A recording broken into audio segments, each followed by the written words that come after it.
Bro முஸ்லீம் கெட்ட போட்டுட்டு கோயிலுக்கு போங்க ப்ரோ, போயிடுவோம். ஆனா இது தப்பா கரெக்டா தரல. சரி, எம்மதமும் சம்மதம், இது யார் மனசையும் புண்படுத்த நோக்கம் இல்லை. போலாம் வாங்க. அவங்கள முஸ்லீம் தான் அவங்கள பார்த்துனே போறாங்க. முஸ்லீமே தெரியலையே பார்த்தா அப்படின்னு சொல்லிட்டு நம்ம இந்த முஸ்லீம் கிட்ட போட்டாச்சு, நம்ம போவோம்.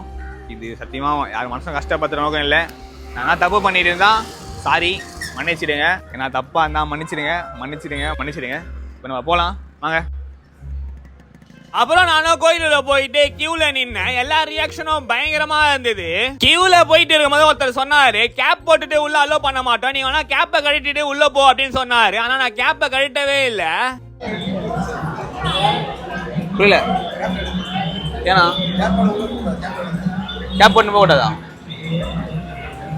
அப்படியே உள்ள போறேன், என்ன பிரச்சனை உங்களுக்குன்னு கேட்டேன். அது மாதிரிலாம் அலோ பண்ண மாட்டப்பா, நார்மலா கேப் போட்டுனாலே உள்ள விட மாட்டோம் அப்படின்னு சொல்லிட்டாரு. நீ வேணா வாசல்லே நின்னு சாமி கும்பிட்டு போயிட்டு கருவறை உள்ள போவாது அப்படின்னு சொல்லிட்டாரு. நானும் எதுக்கு பிரச்சனைன்னு சொல்லிட்டு நானும் வந்துட்டேன். போலாமா உள்ள?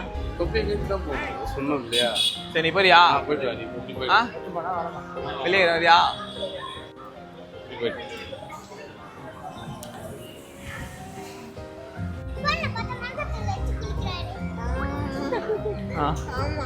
அப்புறம் நானும் நம்ம சப்ஸ்கிரைபரை பார்த்துட்டு பிரசாதம் வாங்கி சாப்பிட்டுட்டு அப்படியே நானும் கிளம்பிட்டேன்.